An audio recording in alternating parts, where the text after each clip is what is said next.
Peut-on être catholique sans aller à la messe? Pour répondre à cette question, il faut, comme toujours, en revenir à la définition de ce que c'est qu'un catholique. Un catholique, c'est essentiellement quelqu'un qui aime Dieu, dont il connaît le cœur par sa foi, qu'il l'aime dans la prière, donc c'est un acte concret. Il vit de sa vie avec Dieu, c'est une vie nouvelle.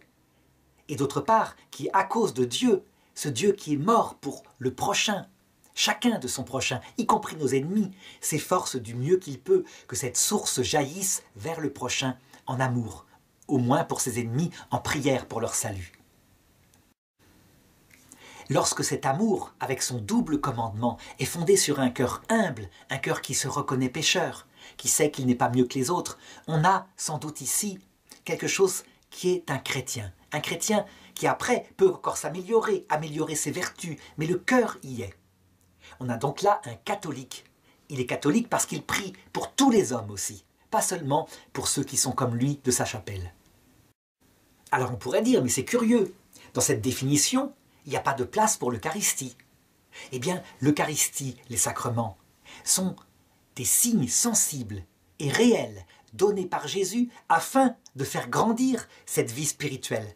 Parce que nous sommes des êtres sensibles, il a établi pour le temps de la terre toute une série de sacrements et un culte catholique qui permettent de progresser. Ça veut dire que si nous n'étions pas des êtres spirituels, si nous étions, des êtres ayant un corps et vivant en communauté, si nous étions des anges, nous aurions besoin que de nous tourner vers Dieu dans le cœur à cœur de la prière. Mais nous sommes des êtres sociaux et nous avons un corps. Donc le moyen que Jésus a pris, je dirais l'effort de se donner en se faisant lui-même pain et vin dans l'Eucharistie et avec l'Église et avec les 7 sacrements, ce moyen ne peut pas être séparé du but. Il est au service du but. Cependant, il doit être situé à sa juste place. J'ai bien dit que Jésus se faisait moyen quand il vient dans l'Eucharistie. Il est mangé par nous, parce que c'est le sommet des sacrements. Il descend dans notre ventre afin que nous vivions de sa présence dans notre cœur. Donc, dans la prière du cœur à cœur. C'est le but, la prière, et l'amour du prochain aussi. En conséquence, voilà ce qu'il faut, selon moi, répondre à la question. Lorsqu'on oublie la prière, lorsqu'on n'aime plus son prochain, on peut très bien continuer parfois d'aller à la messe, et en fait, profondément, ne plus être catholique. Lorsque on oublie la pratique sacramentelle, on ne va plus à la messe, on ne se confesse plus, on ne pratique pas les sacrements, mais que dans son cœur, on n'a jamais oublié le Seigneur, on a toujours prié, on est attentif à son prochain à cause du Seigneur. Eh bien, on est catholique dans son cœur. L'idéal, ce qui fait un catholique dans la plénitude, c'est quand les deux sont unis. Je dirais même plus, celui qui divise et qui oppose les deux, eh bien, il porte le nom du diviseur. Et diviseur, en grec, ça se dit diabolos.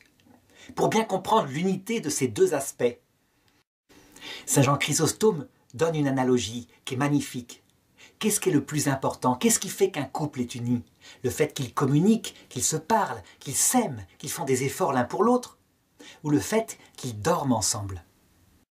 Et que quelquefois ils se donnent l'un à l'autre? Eh bien, évidemment, c'est leur amour mutuel. C'est ça qui donne toute la valeur et qui font que c'est un couple uni.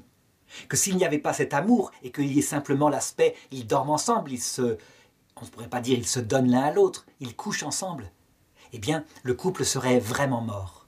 Mais lorsqu'il y a l'amour, évidemment que, en conséquence, le don des corps va non seulement signifier leur amour, mais le construire, parce qu'ils font l'attention l'un à l'autre. Seulement, ce n'est absolument pas le seul endroit où ils se donnent l'un à l'autre. Et cet endroit-là n'a de valeur qu'à cause de l'amour. Eh bien, c'est pareil. On pourrait dire qu'on a une analogie parfaite avec ce qui doit se passer dans la vie chrétienne.